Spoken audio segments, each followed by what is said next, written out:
Alright, so I've got a lot of small jobs going on parallel. So, some of them are too small to actually make a video by themselves about. Some of them are just too disconjoint to try.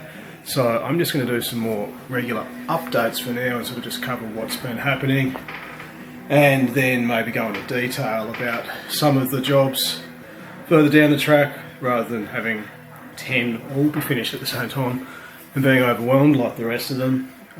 If there's anything that you do want to see more of, just let me know, and I'll see what I can do. But yeah, I'll go over what's been done, jump to some clips backwards and forwards in time, try and explain that. Hopefully it won't be so much of a train wreck that it's not worth watching, so here goes. So I'm pretty deep underneath the car here. Well, I'm not very deep, I just don't have a hoist, so it sucks, and I'm lying on my back. But I've installed the wideband, and I've decided that I'm just going to route the cables for the gearbox and the wideband straight up through the tunnel where the line for the hydraulic handbrake goes. Why not? I might 3D print the strain relief for it all, but why put any extra holes in the car right around the firewall? So the box had some M8 threads on the side of it. I didn't have any P-clips to suit, so I'm just going to attach these angle brackets to the side of it, so I've got somewhere to cable tie the wires to. So there's the brackets in place.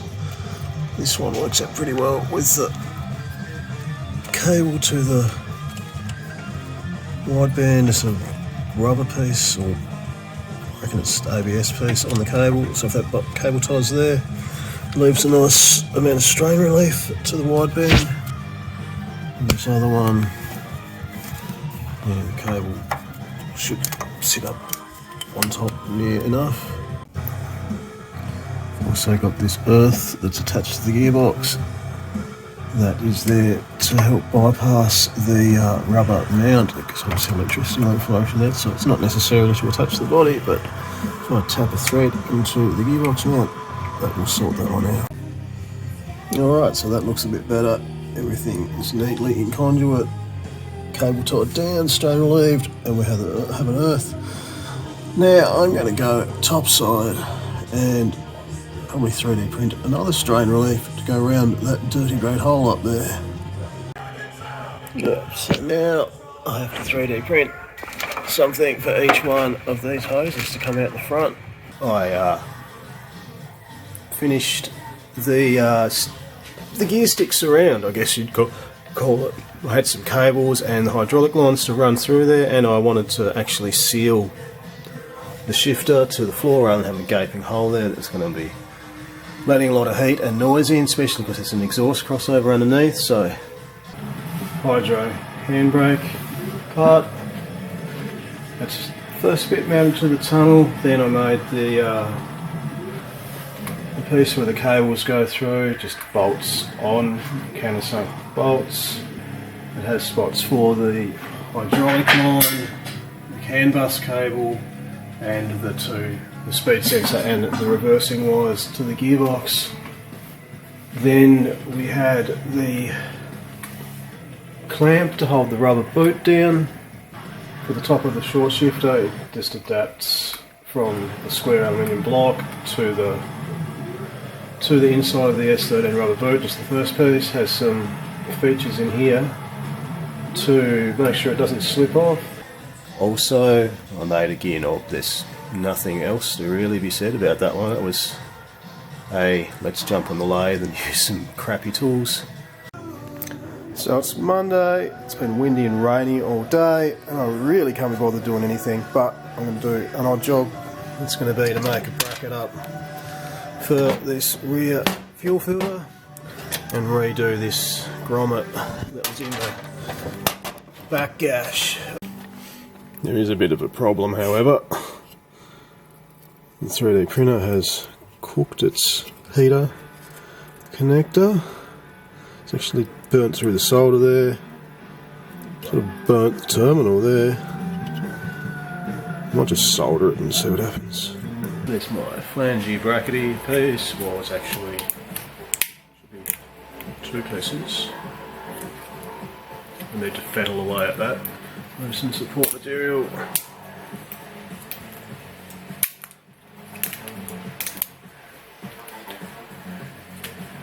Ooh, some of it's going to be painful. Anyway, flange just need to squeeze in, hopefully, and then lock in once it's in place. Try that in a minute. And I also did my fuel pump bracket. Both of those in. Spots for the screwdriver to go down, spots for the M4 in there, working good, doesn't spin.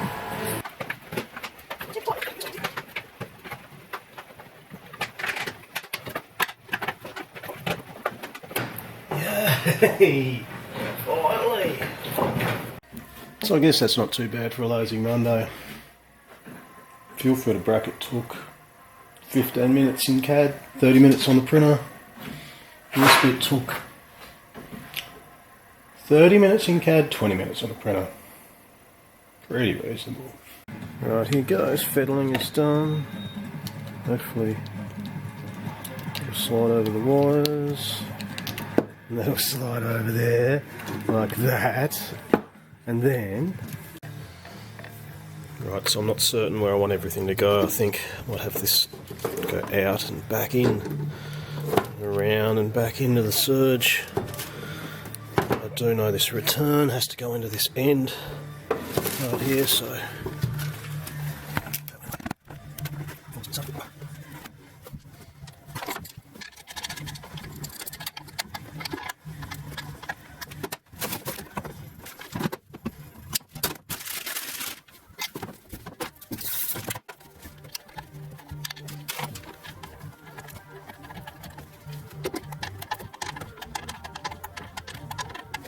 I figured out where I wanted the filter. It's there, it's sort of enough length for servicing in the lines. Now I've got to screw that filter bracket in. You can 100% bet your life it's just getting a self-tapper. And one of them at that.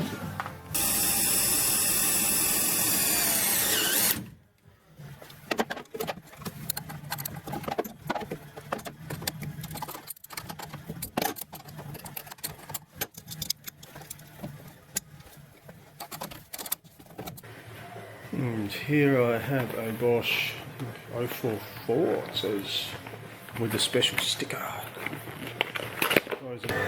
So I spent almost half of last night running around looking for this little packet. Stared at it 5 or 6 times and still didn't see it, but now it's here. I can get the fuel pump in a bit more and hopefully not get a lot of stuff back. I'm choosing some optimal position.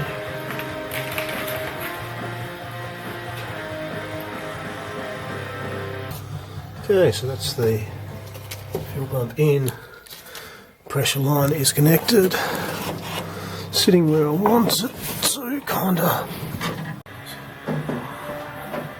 Wow, I really need a haircut and a shave. Solution to this power steering fluid return is to use some rubber hose I already had, and I had a whole heap of these cheap ass Chinese bulkhead AN fittings. I didn't end up using them because it would have cost too much in extra swivel fittings, so I'm going to use that and convert it into a hose to AN.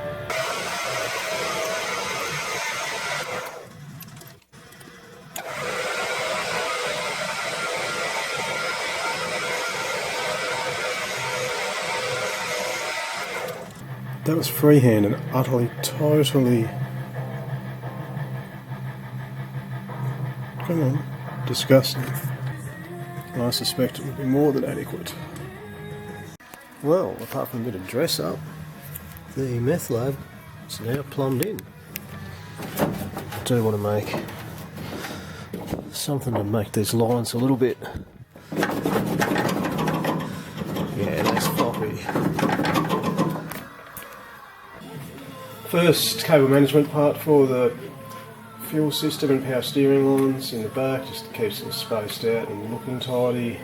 just has a countersunk M4 bolt that bolts them through. It was actually a bit thin and this didn't clamp as tight as I wanted to, but it still worked. And here is the first cable management piece. Hopefully, just clicks around the cable's hole. So we go. I got the idea from PC cases where they have their fancy GPU business on the go. Looks like it'll go alright. Okay, so this one's similar to the last bracket. So it's a bit thicker because the other one flexed a bit more than I'd like, and it has a mounting spot on it. It's extremely stuck. So, slightly thicker, stop the flexing, and the mounting tab probably won't do a lot, but we will try. Most of the recent work has centred around the fuel system and rear mount power steering part of the car. I've 3D printed some brackets to make that work and finally terminated all of the lines. That's pretty well finished other than the wiring. And now we come to the battery. I was originally going to use like a lithium battery and install it in the passenger footwell, but they're expensive and I don't know about the lifespan, not the lifespan but more the amp hour rating. Well, that's actually worked out fairly well. It looks like I haven't thought about it. Definitely rock that. There should be plenty of space underneath there for some self-tappers to attach it to the body of the car as well.